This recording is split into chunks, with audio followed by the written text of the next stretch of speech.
Bonsoir, donc bienvenue dans cet espace thématique sur la politique handicap. Mon propos, comme vous l'a dit Anthony, sera de faire avec vous un tour de piste des principaux outils pouvant soutenir votre politique handicap sans pouvoir malgré tout être exhaustif, car il me faudrait bien plus qu'une heure d'intervention, mais j'espère cependant pouvoir vous insuffler quelques idées nouvelles pour vos plans d'action 2021. Alors, dans quel contexte aujourd'hui sommes-nous placés pour piloter, mener à bien, voire mettre en place notre politique handicap?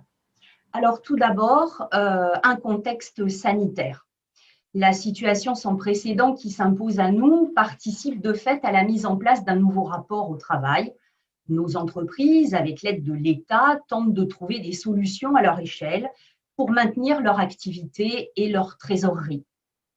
Elles doivent dans le même temps, mettre en place pour leurs collaborateurs les mesures de prévention nécessaires, tant organisationnelles, par exemple télétravail, limitation des déplacements, que sanitaires, avec les gestes barrières, la distanciation physique, pour limiter les risques de transmission de la Covid.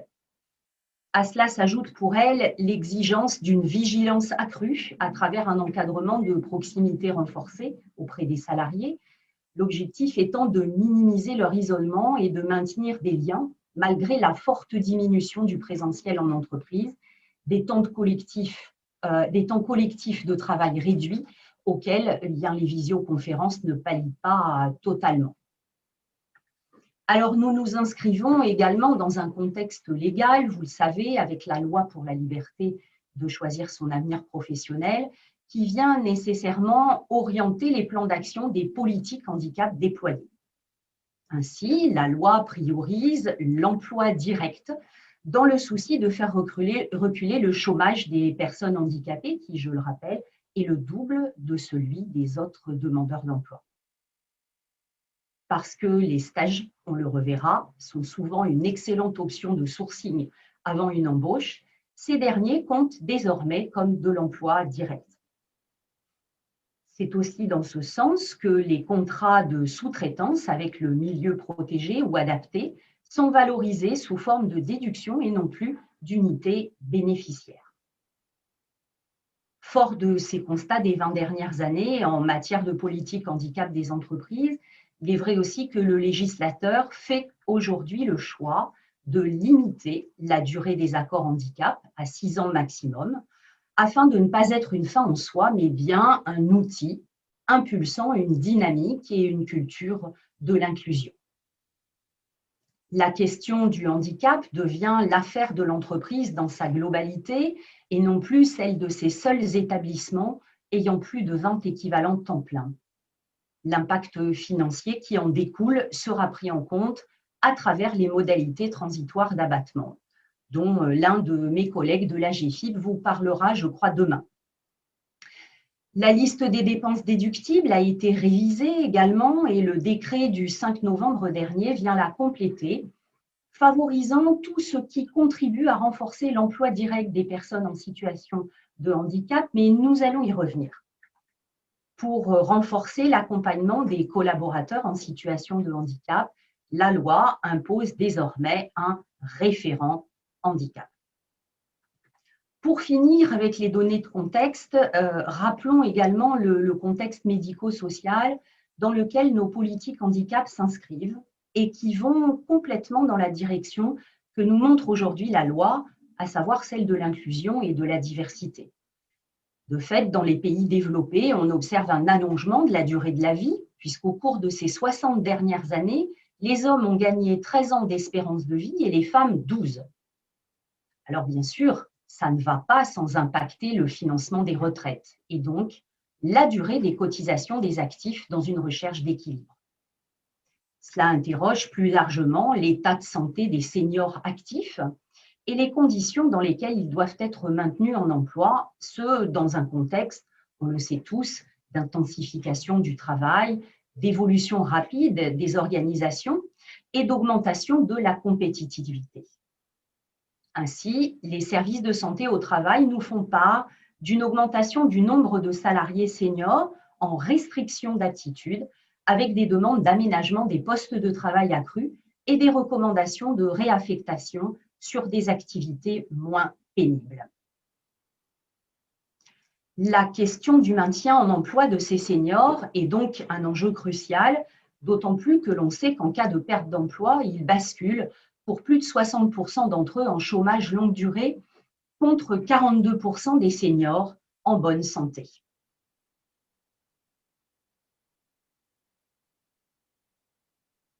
Alors, je vous propose de zoomer sur cette loi handicap revisitée, puisque de fait,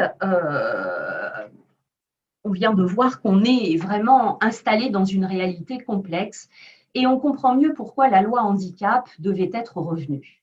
Alors, on peut y voir de véritables opportunités. Celle d'abord de glisser d'une politique en faveur des personnes handicapées vers une politique plus large et plus inclusive, comme celle de la QVT et de la diversité. Alors, de prime abord, cela peut sembler plus compliqué, mais c'est aussi l'occasion de replacer les personnes en situation de handicap dans une approche plus globale et moins discriminante, comme celle du CARE, qui avait été développée déjà en 2008 par Carole Gilligan. Alors, c'est quoi le CARE?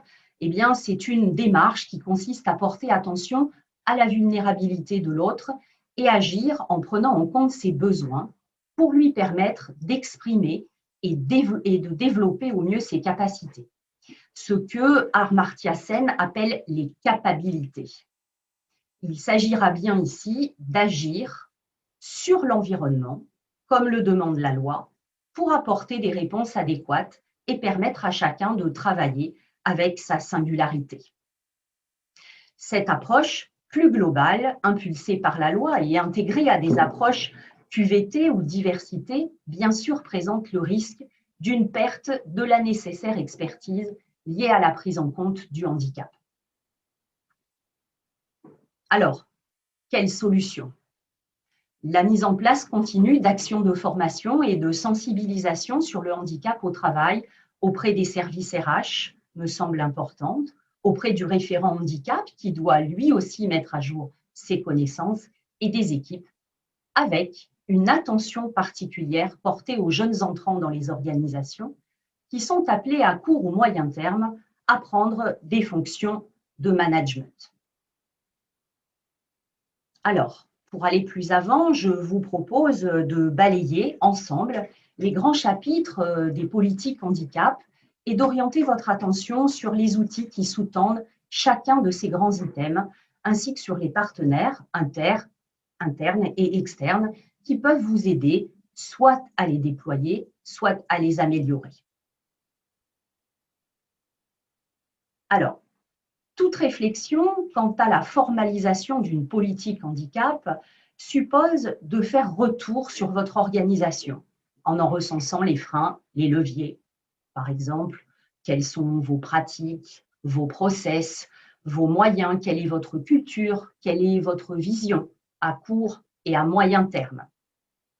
Cette analyse ne va pas sans embarquer les parties prenantes de l'entreprise dans la démarche, puisqu'elle va supposer non seulement d'évaluer, mais aussi de donner du sens pour faire des choix en matière d'action à mener. Elle suppose également, compte tenu du contexte tant légal qu'humain, de faire le lien, comme on l'a dit, avec les sujets transverses de votre organisation, la QVT, la santé, la sécurité au travail, la RSE, etc. Alors, ce qui aura été validé puis formalisé devra ensuite être déployé, suivi, mesuré et éventuellement adapté sur un plan opérationnel. C'est ici que la notion de référent handicap prend tout son sens. Qu'il s'agisse ou non d'une entreprise de plus de 250 salariés, l'entreprise avait de toute manière la plupart du temps un collaborateur identifié, le RAF, le comptable, qui gérait au moins la DOETH et avec lequel nous avions toujours possibilité de travailler sur les différentes dimensions de la loi. Alors, Puisque désormais tout est intégré dans la DSN, nous n'avons pas le recul nécessaire pour dire si dans les petites entreprises, nous parviendrons à garder un interlocuteur terrain ou si tout basculera au niveau des experts comptables. Quoi qu'il en soit, il apparaît essentiel de maintenir dans l'entreprise au moins un correspondant handicap qui puisse rester en capacité de mobiliser les acteurs externes en cas de besoin pour l'un de ses collaborateurs ou lors d'un recrutement, et quelqu'un qui soit sensibilisé à la question du handicap et de l'inclusion plus généralement. Nous l'avons vu, la loi pour la liberté de choisir son avenir professionnel valorise l'emploi direct en entreprise. Or, il n'est pas rare que les personnes en situation de handicap ne correspondent pas totalement aux standards attendus dans l'entreprise, notamment en termes de diplôme et d'âge. Je rappelle que 45% des demandeurs d'emploi travailleurs handicapés ont un niveau BEP et CAP, 14% seulement ont un niveau allant de Bac+2 à Bac+5. De même, 50% des demandeurs d'emploi travailleurs handicapés ont plus de 40 ans contre 26% de la population générale. Il faut donc trouver des solutions pour éviter de passer à côté des candidatures qui pourraient correspondre à vos besoins, autrement dit, sourcer autrement à l'aide de process moins standardisés. Et nous allons y revenir. Une fois le sourcing amélioré, on peut passer à l'étape suivante. Au-delà des responsables RH, qui sont pour la plupart sensibilisés à la question du handicap, la décision revient au manager opérationnel lorsqu'il s'agit de sélectionner le candidat. Ceci pose d'emblée la question de leur approche concrète du handicap et de leur méthode de recrutement. Mais une fois le candidat choisi, comment sécuriser son recrutement? Avec quels outils? Car au-delà du coût financier d'un recrutement raté, quel coût humain pour le manager, pour la personne qui doit quitter l'entreprise et les équipes qui avaient commencé à travailler avec elle?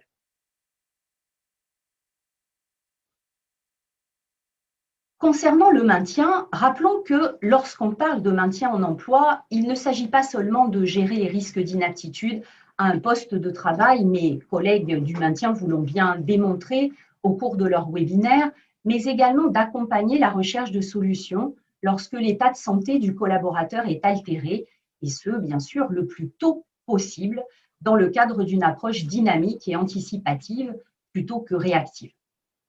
Alors, maintenir, c'est à travers un appui opérationnel, mettre en place les conditions de travail permettant à un collaborateur de rester sur un poste de travail dans l'entreprise. Dans le cadre de la prévention de la désinsertion professionnelle, c'est accompagner un collaborateur en arrêt longue durée pour lequel on identifie de possibles difficultés à la reprise future du travail du fait de son état de santé. Alors, au fil de mon intervention, n'hésitez pas à envoyer vos questions à Anthony, de manière à ce qu'il soit possible qu'on y réponde dans les temps à la fin de l'intervention. La formation. Nous avons vu que l'allongement de la durée du travail suppose dès à présent de prendre en compte, en l'anticipant, le vieillissement des salariés à leur poste de travail et avec lui son corollaire de restriction d'aptitude. L'une des solutions reste la GPEC parce que ces outils favorisent la montée en compétences et leur adaptation si nécessaire, les reconversions professionnelles et la mobilité pour tous. À travers cet outil, les actions de maintien en emploi ne peuvent être que facilitées. Pour développer l'entreprise inclusive, il est également important de délivrer de la sensibilisation à dose homéopathique, mais en continu, et auprès de toutes les strates de l'entreprise, de manière à créer une culture de l'inclusion. Nous savons également que pour agir efficacement en faveur des personnes en situation de handicap, il est impératif de maintenir un niveau de connaissance sur le sujet qui soit suffisant. Pour ce faire, il est essentiel de proposer des outils aux équipes, de partager avec elles ce qu'on réalise déjà, mais également leur montrer qu'elles ne sont pas seules et que des experts sont à leur disposition pour accompagner la politique handicap qu'on leur demande de mettre en application au quotidien. la collaboration avec les ESAT. Alors en France, près de 1420 ESAT accueillent aujourd'hui 123 000 personnes. Près de 796 entreprises adaptées accueillent 32 000 salariés, dont 26 000 en situation de handicap. En 2019, elles représentaient seulement 3% de l'emploi des personnes en situation de handicap. Le milieu protégé, sachez-le, c'est aussi plus de 200 métiers référencés, donc autant de prestations de services ouvertes aux entreprises. Alors aujourd'hui, on ne collabore pas avec le secteur protégé ou adapté pour, entre guillemets, faire du social. On le fait parce qu'on a un besoin et que ce secteur a les compétences pour y répondre. Autrement dit, ces structures sont des fournisseurs comme les autres, même si en réalité l'accompagnement des salariés qui est fait en back-office n'est pas le même que celui dont bénéficient les salariés d'une entreprise classique. Faire appel au secteur protégé, c'est aussi une manière de montrer par des actes qu'on est une entreprise inclusive, donc sensibilisée. À la collaboration avec les ESAT et les entreprises adaptées s'ajoutent les travailleurs handicapés indépendants et la notion de portage salarial. À ce jour, 75 000 entrepreneurs en France ont ce statut. Et on a dit tout à l'heure que le décret du 5 novembre dernier relatif à l'OETH met à l'honneur cette catégorie de personnel, ainsi que les entreprises de portage salarial considérées désormais comme des acteurs de la sous-traitance. Ce décret vient aussi compléter la liste des 10% déductibles de la contribution, et ce, pour l'instant, jusqu'au 31/12/2024, en offrant aux entreprises la possibilité de déduire de leur contribution les actions concourant à la professionnalisation des dirigeants, des travailleurs handicapés indépendants ou même des travailleurs du secteur protégé ou adapté, ou encore celles visant à développer les achats auprès de ces acteurs dans l'entreprise. Autant d'opportunités qui renforcent l'inclusion en favorisant la mixité. Alors, puisque nous avons désormais une image globale des différents items de la politique handicap, je vous propose de zoomer un petit peu avec vous sur les outils supports de ces items et les experts qui peuvent vous accompagner. Alors, en préambule, vous noterez que sur aucun des slides qui vont suivre, je n'ai indiqué le service RH ou la personne en situation de handicap, car pour moi, il est évident que ce sont les acteurs centraux de chacune des topics que nous allons développer, soit directement, soit indirectement, notamment pour la formalisation de la politique handicap. Alors, rappelons qu'il est essentiel que la direction générale soit associée au plus près de la démarche, ainsi que les partenaires sociaux. Pour accompagner la formalisation de votre politique handicap, rien de mieux que de faire un état des lieux de votre situation à un temps T. Un des outils à disposition de l'entreprise privée est le diagnostic action. Sur le département 06, eh bien, c'est HandiJob, en coordination avec l'union patronale locale, qui les réalise. Le coût de ce diagnostic est transparent pour l'entreprise puisque financé par la GEFIP. L'entreprise du secteur public peut également faire réaliser un diagnostic avec le cabinet RH de son choix, mais il sera déduit a posteriori dans le cadre d'un conventionnement avec le FIP. Pour évaluer votre contribution, rappelez-vous que des simulateurs sont à votre disposition.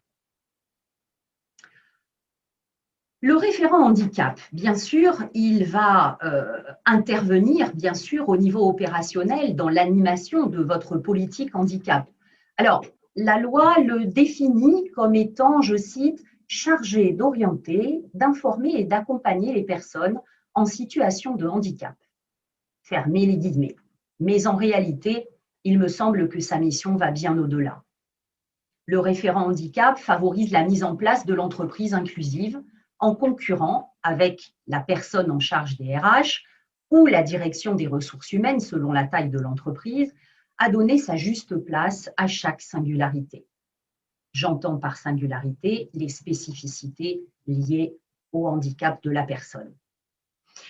Le référent handicap accompagne au changement managérial et culturel dans l'entreprise. Il montre par les actions concrètes de l'entreprise qu'en pratiquant l'inclusion, on a tous à y gagner.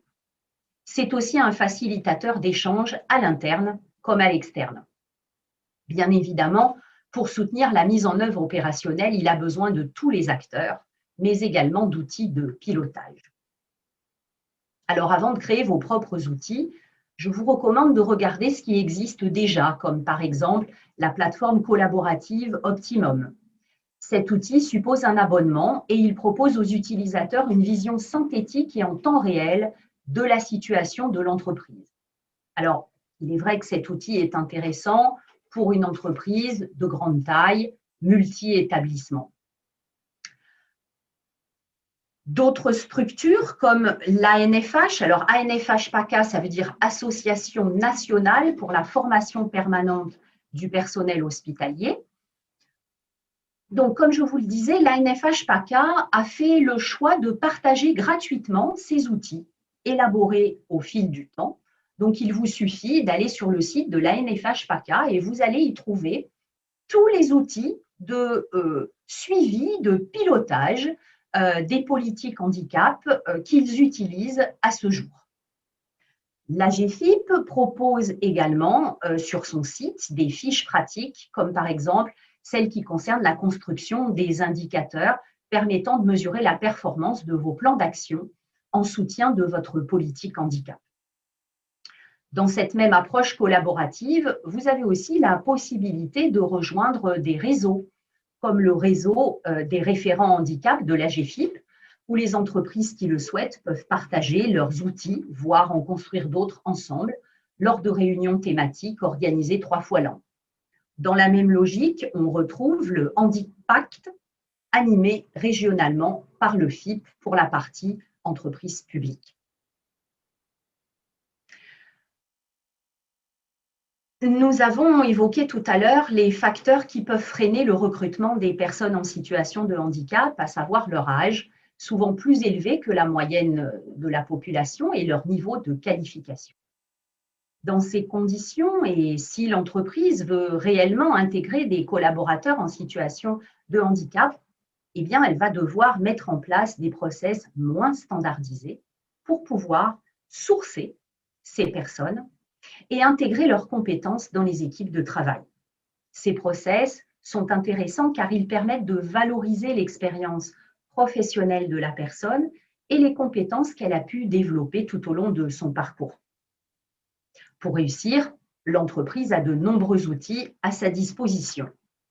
Tout d'abord, elle peut favoriser les mises en situation professionnelle via l'outil PMSMP, je pense que vous en avez déjà bien entendu parler cette semaine, à la main de Pôle emploi et des Cap emploi. Cet outil permet d'accueillir une personne en situation de handicap sur une durée maximum d'1 mois, soit pour lui faire découvrir un métier ou un secteur d'activité, soit pour initier une démarche de recrutement.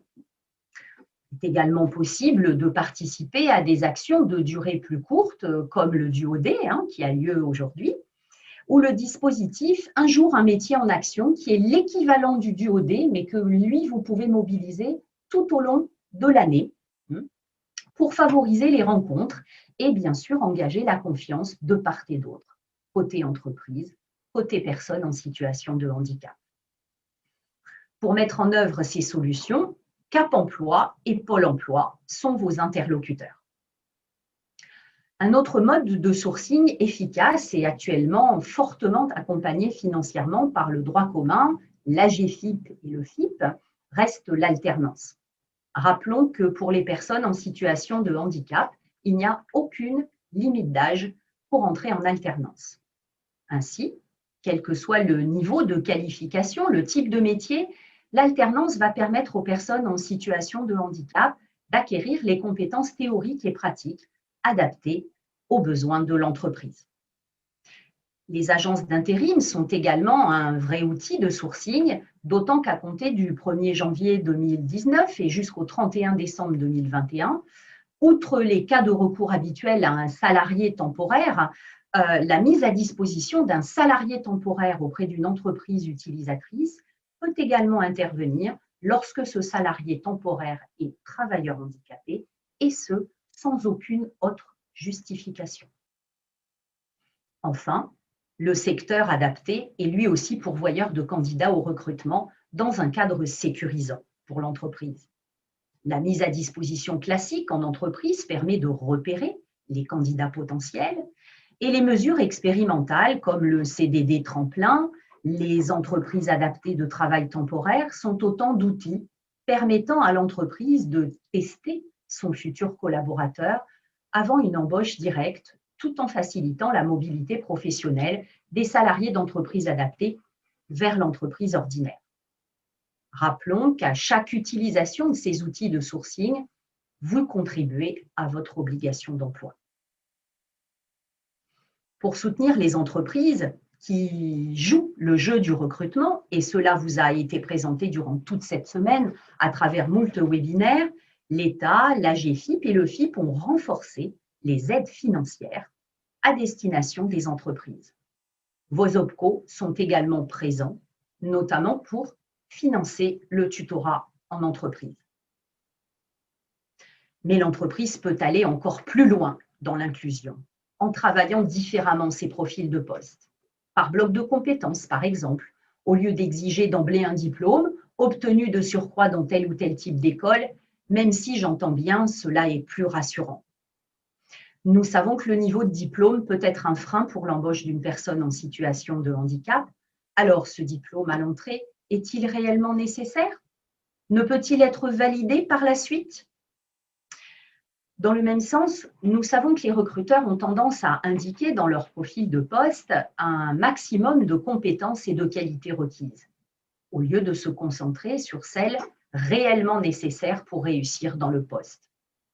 Cette approche plus souple peut faciliter l'adéquation homme-poste de travail, et pas seulement du côté de l'entreprise, mais également du côté du candidat qui peut parfois s'estimer loin du profil et du coup ne pas postuler alors qu'en réalité, il aurait pu correspondre aux exigences réelles du poste. Durant l'entretien de sélection, est-ce que notre approche assure une égalité de traitement et donne la même chance à chacun dans sa singularité? Pas sûr. Bien sûr, la grille d'évaluation des compétences clés pour le poste est aidante pour la prise de décision du recruteur, de même que son guide d'entretien qui reprend les questions posées aux candidats et va permettre ensuite de comparer les différentes candidatures. Mais sommes-nous certains qu'en appliquant strictement le même process à chacun, nous tiendrons compte des singularités? Est-ce qu'un autiste a les mêmes chances d'être recruté qu'un candidat avec un problème lombaire si on lui fait passer le même entretien oral et dans les mêmes conditions? Je n'en suis pas sûre. Travaillez ces sujets en pluridisciplinarité à l'interne. Allez-y, avec l'appui de votre référent handicap, les managers, voire des ressources externes si nécessaire.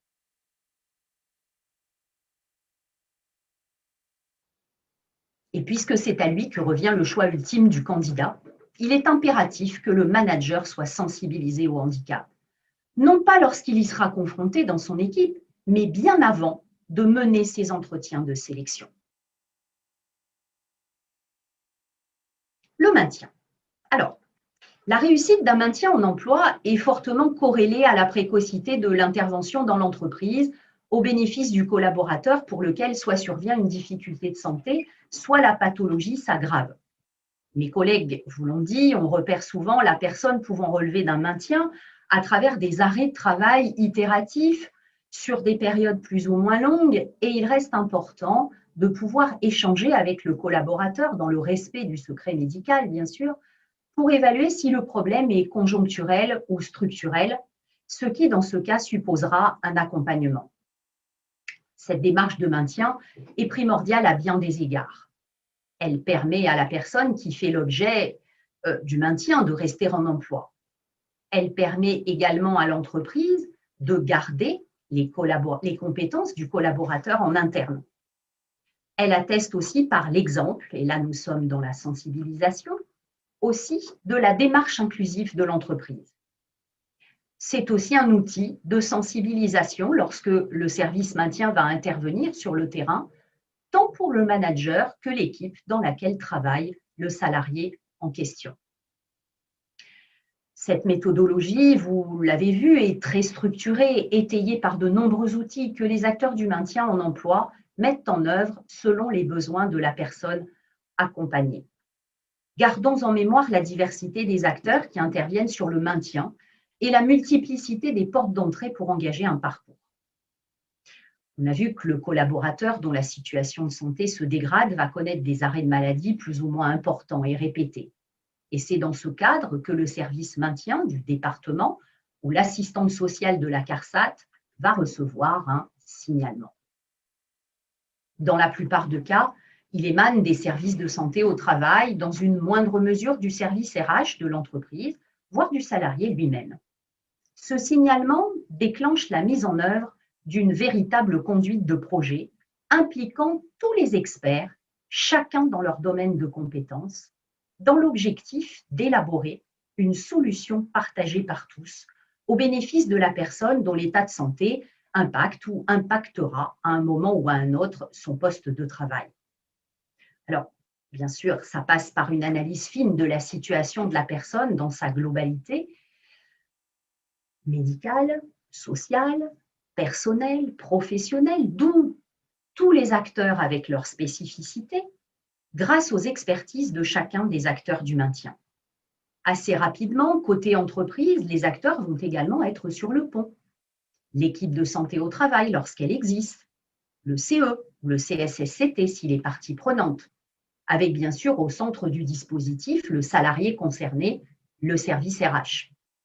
Votre référent handicap ou le correspondant, le manager et en fond d'écran, l'équipe de travail dont fait partie le salarié et qui, bien sûr, n'est pas sans être impacté par le souci de santé du collaborateur. Une fois l'état des lieux réalisé, les acteurs du maintien vont, selon les besoins de la personne et sa situation, elle est en arrêt de travail ou pas, mobiliser les outils dont ils disposent pour adapter de façon optimale sa situation de travail et éviter, autant que faire se peut, le licenciement pour inaptitude. Alors, là, je vous ai mis des outils sur le slide pour que vous les repériez, mais vous n'aurez pas à les mettre en œuvre directement. Ce sont les experts du maintien qui vont les mobiliser et qui vont les mettre en place. Alors, pour analyser finement les capacités encore mobilisables par le salarié, identifier les modes de compensation, les acteurs du maintien peuvent mobiliser la prestation d'appui spécifique. Il en existe une par famille de handicap.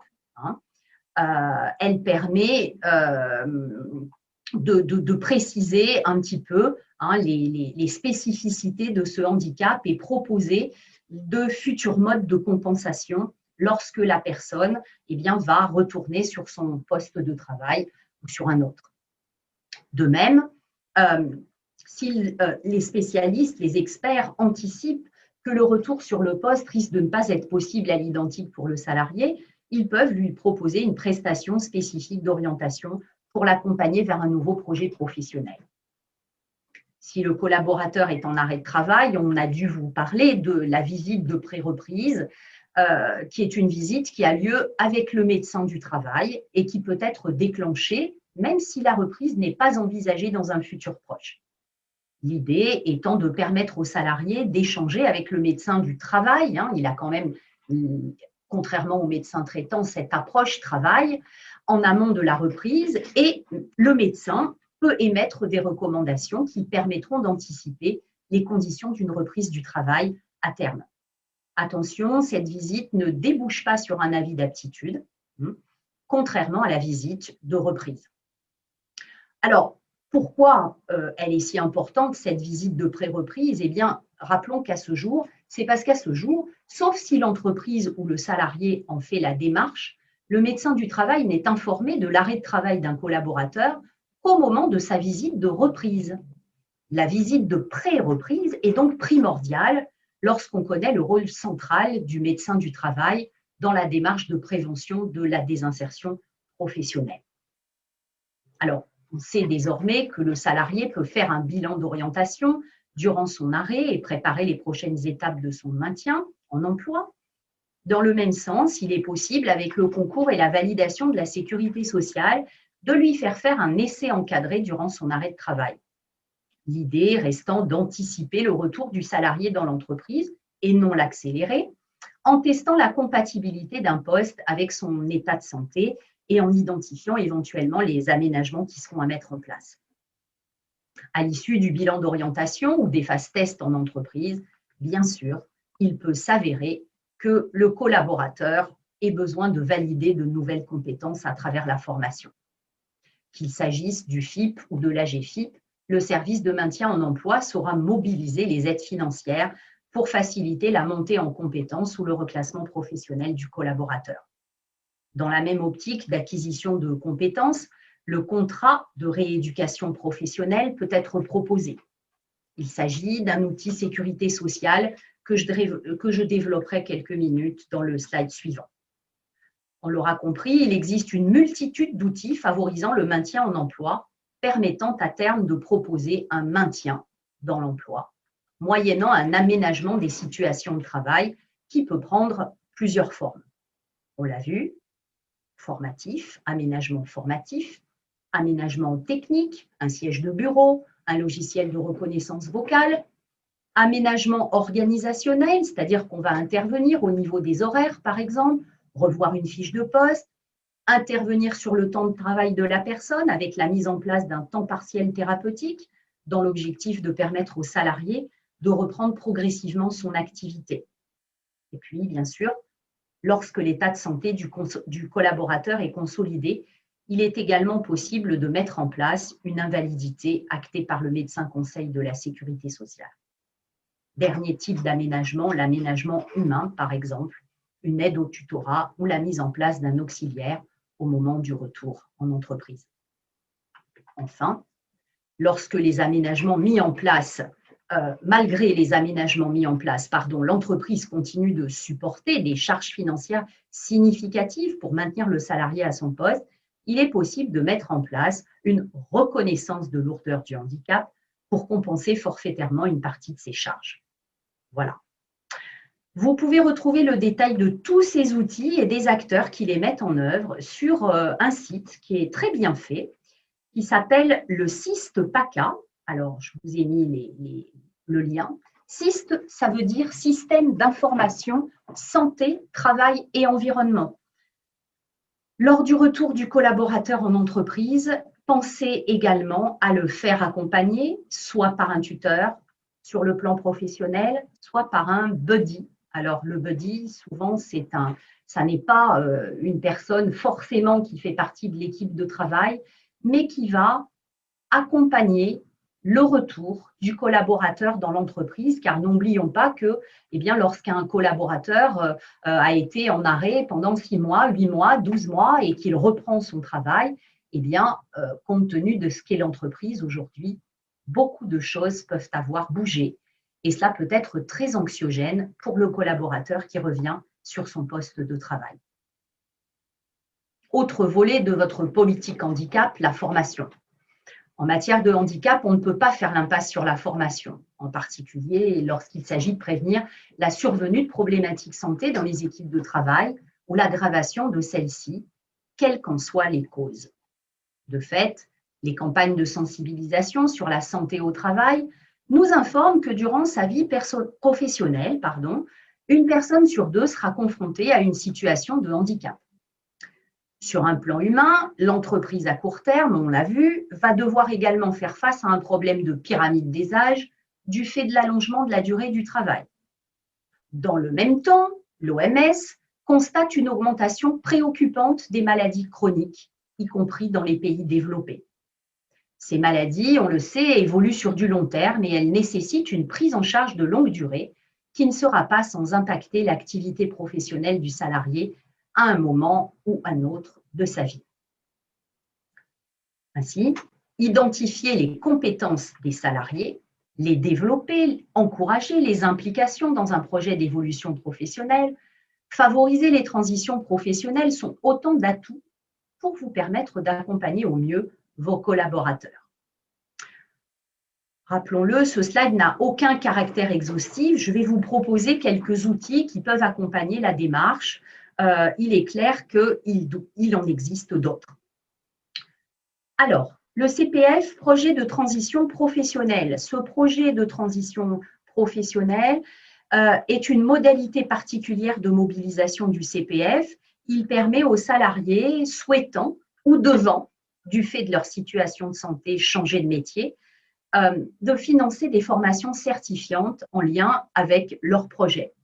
Alors, les personnes en situation de handicap peuvent bénéficier sans condition d'ancienneté de ce CPF de transition professionnelle, de même que les salariés licenciés pour inaptitude qui n'ont pas encore de titre de bénéficiaire de l'obligation d'emploi s'ils n'ont pas suivi de formation entre leur licenciement et leur futur emploi. Rappelons aussi que le CPF des personnes en situation de handicap est alimenté d'un droit à la formation de 800 € annuels au lieu des 5 000 € habituels. Le contrat de rééducation professionnelle, on l'a abordé, c'est un contrat qui est demandé à la CPAM par le médecin du travail qui accompagne le salarié et il est soumis à validation par la CDAPH. Donc, vous voyez, quand je vous parle de pluridisciplinarité, on est complètement là-dedans. Il a une durée de 12 mois en moyenne et il peut être mis en place à l'issue d'une reprise du travail en temps partiel thérapeutique. Il se réalise dans l'entreprise du salarié ou dans une autre. L'objet étant de lui permettre soit de se réadapter à son ancien métier, soit de se former sur un autre métier. Il comporte une formation pratique en entreprise, éventuellement complétée par une formation théorique. Alors, long à mettre en place, le contrat de rééducation professionnelle à ce jour reste peu utilisé sur notre département. Gardez en mémoire que l'alternance est sans limite d'âge lorsqu'elle concerne une personne en situation de handicap. Sachez également que lorsqu'un salarié est titulaire d'un CDI, son contrat peut, par accord entre le salarié et l'employeur, être suspendu pendant la durée du contrat en alternance conclu avec le même employeur. À la fin de celui-ci, le salarié retrouve automatiquement son CDI. Donc, le contrat en alternance, même pour un collaborateur qui va être maintenu dans l'entreprise, est également une bonne solution. En complément de ces dispositifs ou en articulation avec eux, selon la situation de la personne handicapée, les aides financières à la formation, qu'il s'agisse de l'AGEFIP ou du FIP, restent bien sûr actives. Alors, on a compris que le secteur protégé ou adapté met à disposition des entreprises soit des prestations de services, soit des biens répondant à des besoins réels. Les prestations de services peuvent être réalisées soit à l'intérieur de l'établissement protégé ou adapté, soit directement dans l'entreprise sous forme de mise à disposition de personnel. Pour le secteur adapté, l'UNEA, l'Union nationale des entreprises adaptées, met à disposition gratuitement sur son site un annuaire des entreprises adaptées qui référencie un peu plus de 70% des entreprises adaptées en France. Alors pourquoi, me direz-vous, 70%? Eh bien, tout simplement parce qu'il y a 30% des entreprises adaptées qui ne sont pas encore adhérentes à l'UNEA. Concernant les ESAT, la situation est un petit peu plus compliquée. À ce jour, le réseau GESAT dispose d'un annuaire répertoriant les ESAT qui font partie du réseau et l'accès à ce répertoire est payant. Alors, pour information, si vous êtes un établissement public, le FIP peut participer jusqu'à hauteur de 7 000 € par an aux frais d'abonnement à ce type de plateforme. Maintenant, en fonction des départements, il peut y avoir des initiatives locales qui permettent d'avoir une vision précise et gratuite des établissements de type ESAT et EA, notamment à travers des annuaires départementaux. C'est le cas sur notre département 06 où le PITAM, partenaire pour l'insertion des travailleurs handicapés dans les Alpes-Maritimes, porté par HandiJob, a mis en ligne les coordonnées de toutes les structures avec une description assez précise des biens et services qui peuvent être proposés. Alors, TIH et portage salarial. Alors, il existe pour l'instant divers sites spécialisés dont voici les principaux à ce jour. Alors, nous avons le site appelé Up Entrepreneur. Alors, créé en 2008, il s'agit de l'ex-Union professionnelle des travailleurs indépendants handicapés. Cette union professionnelle a pour mission principale de faire accompagner les créateurs ou entrepreneurs en situation de handicap par une équipe de professionnels bénévoles, dont certains sont également en situation de handicap, mais elle vise aussi à développer une communauté d'entrepreneurs et des solutions collectives, que celles-ci soient législatives, financières, de prévoyance. Up Entrepreneur s'est également donné pour mission de représenter la communauté des entrepreneurs en situation de handicap auprès des agences de l'État, des organismes sociaux ou des autres fédérations et associations à travers du lobbying et se félicite d'ailleurs d'avoir contribué à faire intégrer les TIH dans les partenaires de la sous-traitance au même niveau que les ESAT et les EA sur les récents décrets. Alors, pour donner vie à ces nouvelles opportunités de collaboration avec les TIH, les dirigeants de Up Entrepreneur ont créé une start-up sociale qu'ils ont à l'origine intitulée TIH Business, première plateforme de mise en relation entre les TIH et les entreprises sous forme d'abonnement. Alors, bien sûr, pour les TIH, c'est gratuit. Pour les entreprises qui veulent utiliser cette plateforme pour trouver des TIH, c'est payant. Alors, on a également Endeco, quand je vous disais qu'il y a une multitude de sites spécialisés à l'heure actuelle, on a également Endeco qui propose un annuaire national en ligne regroupant les ESAT, les entreprises adaptées et également les TIH en France. Alors, pour l'avoir testé, je peux confirmer que cet annuaire est bien en libre accès pour ses principales fonctionnalités, comme annoncé sur le site. J'ai pu me voir suggérer quelques ESAT ou entreprises adaptées en exprimant, comme si j'étais une entreprise, un besoin fictif. En revanche, je ne suis pas parvenue à identifier des TIH, mais peut-être que cette fonctionnalité relève d'un abonnement. À suivre. Communiquer autour du handicap constitue, on l'a vu, un enjeu essentiel dans la mise en œuvre de votre politique handicap. Mais attention, cela ne doit pas se faire au gré des opportunités. Se pose ici la question des objectifs, des cibles, des messages, du calendrier, des effets attendus, des outils pour mesurer. Autrement dit, il est essentiel de mettre en place une vraie stratégie qui tienne compte à la fois du contexte de votre entreprise, de sa culture, de ce qui fait sens pour les collaborateurs qui en font partie. Dans ce contexte, mettre bout à bout des actions de sensibilisation ou multiplier les outils de communication aura peu d'effet dans le temps. Le second facteur clé de la réussite de votre plan de communication est l'implication des différents services qui participent de près ou de loin au déploiement de votre politique handicap. En effet, le handicap ne doit pas rester le sujet des RH ou du référent handicap.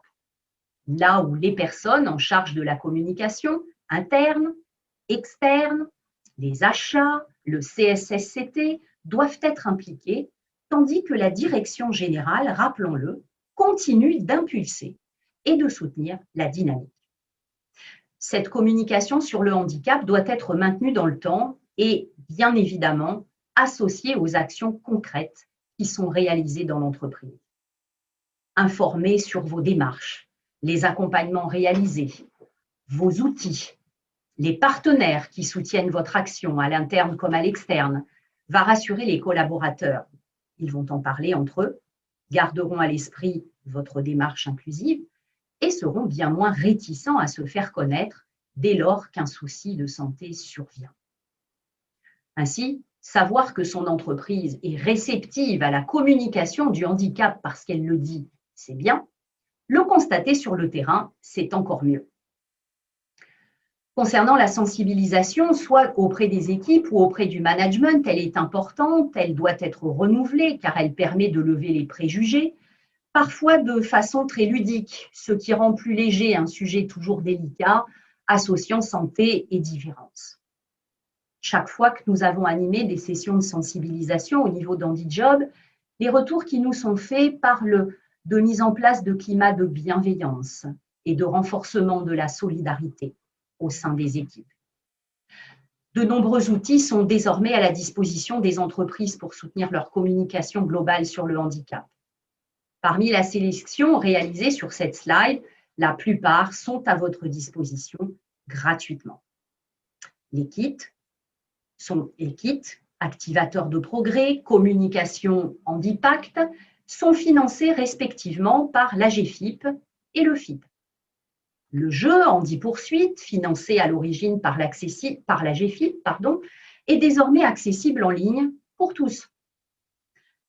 Vous pouvez également, pour votre communication, vous associer à des événements réguliers qui s'inscrivent dans le temps, comme la CEP, la Nuit du handicap. Alors attention, cette Nuit du handicap ne s'organise pas dans tous les départements.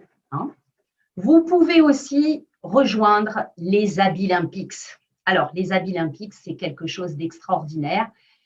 En 2021, nous allons assister aux 10e internationaux Abilympics sur Moscou. Qu'est-ce que c'est les Abilympics? C'est 500 candidats en situation de handicap en provenance de 35 pays qui vont s'affronter dans plus de 50 épreuves de compétences réparties en 7 pôles métiers. Quel que soit le handicap, mental, physique, moteur, sensoriel, cette compétition est une occasion unique de faire évoluer le regard des entreprises et des salariés du monde entier sur le handicap au travail. Avec l'équipe HandiJob, l'année dernière, nous avons participé aux 9e internationaux Abilympics qui avaient lieu en France sur Bordeaux. Et croyez-moi, je pense qu'ils pourront tous témoigner qu'il s'est agi d'une aventure humaine et professionnelle absolument extraordinaire.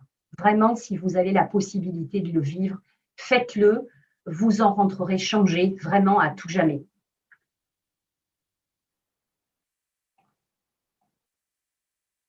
Comme dit plus haut, vous pouvez aussi sensibiliser vos collaborateurs en leur démontrant sur le terrain que vous vous engagez concrètement dans une politique en faveur du handicap. Pensez à associer le plus possible, même si je sais cela est coûteux en temps et a donc un impact financier, pensez à associer les équipes, les managers.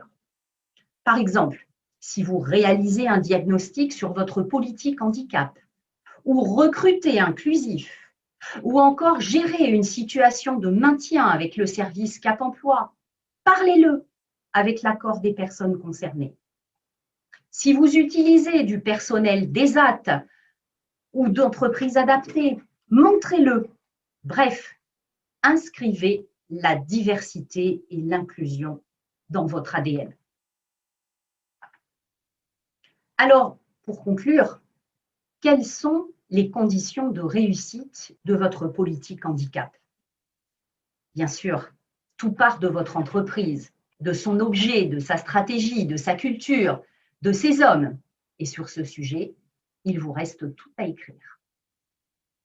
Quoi qu'il en soit, votre posture sera essentielle pour conduire efficacement votre plan d'action en matière de handicap. Celle-ci passe d'abord par un savoir-faire en matière de ressources humaines et une connaissance du handicap suffisante pour vous sentir à l'aise avec cette thématique, car vous en serez l'ambassadeur dans l'entreprise. Parce que la gestion du handicap est aussi affaire de technicité, et ce sur des domaines variés comme la santé, la sécurité, le maintien, le recrutement, le management, la sous-traitance et bien d'autres encore, on ne peut réussir sans travailler dans la pluridisciplinarité, à l'interne comme à l'externe. Cette approche du handicap, selon différents points de vue qui sont complémentaires, est indispensable lorsqu'il s'agit de trouver des solutions à une situation problématique. Elle donne aussi à chacun une vision globale qui va au-delà de sa propre expertise.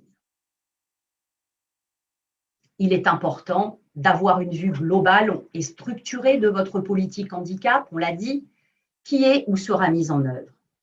Cette politique, même si elle concerne une entreprise de petite taille, doit être formalisée par écrit, déclinée en actions, soutenue par un calendrier prévisionnel et des hommes, chacun avec leurs compétences. Si l'on est une entreprise de taille plus importante, on peut pousser la formalisation jusqu'à une convention avec la GFIP, un accord handicap, un conventionnement avec le FIP, ou plus largement, si on veut partir sur la diversité et l'inclusion, une charte ou un label.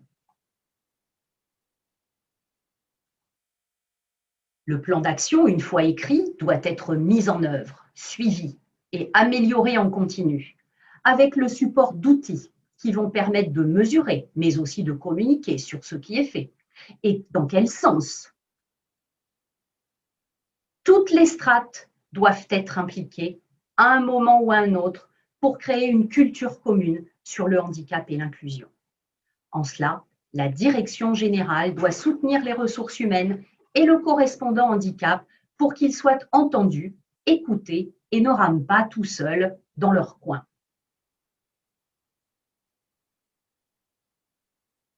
Partager, bien sûr. Ce partage doit être ciblé en fonction du sujet et des personnes. Mais il doit se faire, quoi qu'il en soit, parce qu'on sait très bien que 1 et 1 font 3 et que la synergie va aider à progresser et avancer ensemble. Partager, c'est aussi créer une culture commune, monter les uns et les autres en compétences et démultiplier l'approche inclusive. Alors j'aime bien ce petit dessin là que j'ai ajouté où vous avez le visage d'une personne qui représente, qui est finalement constitué, créé à partir de tous les logos des différents types de handicap. C'est ça l'approche inclusive. C'est au bout d'un moment avoir tout ça en tête et être culturé, inclusif, culturé, handicap. Enfin, capitaliser est également quelque chose d'important. Capitaliser, notamment les bonnes pratiques, observer à l'interne, mais pas que. Voilà, un grand merci pour votre écoute. J'ai tenu le timing, mes collègues doivent être impressionnés et j'espère qu'à travers ces informations, j'espère vous avoir ouvert quelques perspectives pour les plans d'action 2021. Je vous propose maintenant de répondre à vos questions.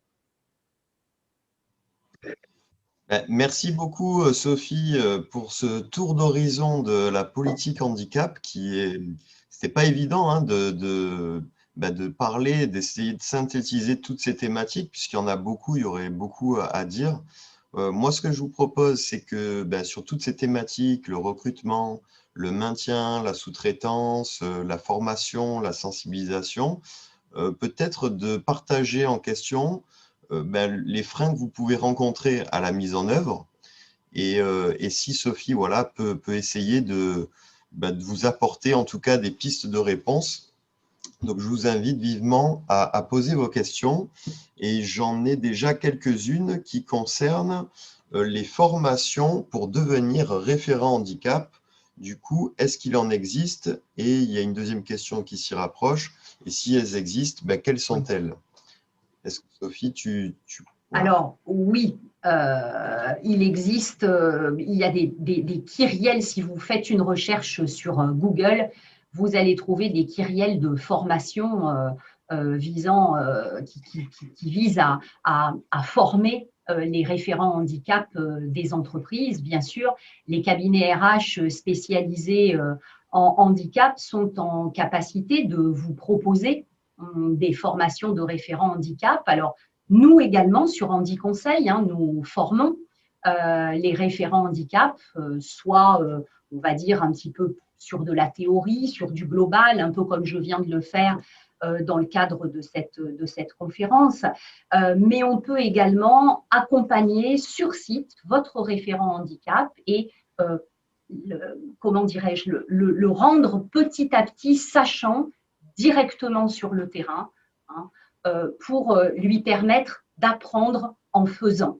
C'est important. j'enfonce des portes ouvertes, hein. Ça fait des années qu'au Canada, ils ont compris ça, qu'on apprend en faisant. Ça, c'est en train de se développer aujourd'hui grâce à l'alternance, hein, mais effectivement, c'est la méthode que bien nous, au niveau d'HandiJob et en particulier d'HandiConseil, nous préconisons. Donc oui, il existe des tas de formations de référents handicap. À vous maintenant, j'ai envie de dire un petit peu en amont, d'évaluer quels sont vos besoins. Est-ce que vous avez besoin d'avoir une vision globale et puis ensuite de revoir les choses un peu plus tard?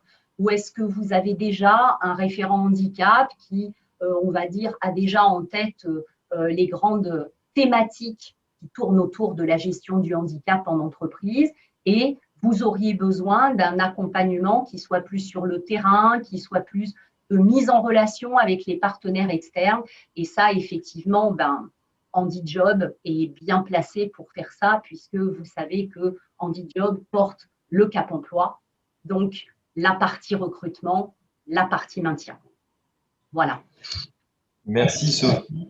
Alors, en commentaire, il y a Thomas qui nous dit qu'il existe aussi, alors donc il précise pour un Master 1 et 2 options référent handicap à l'Université Lumière Lyon 2. Après, je sais aussi qu'il y a même l'Université de Nice-Sophie Antipolis qui a mis en place un DU, voilà, et de multiples formations, comme tu disais.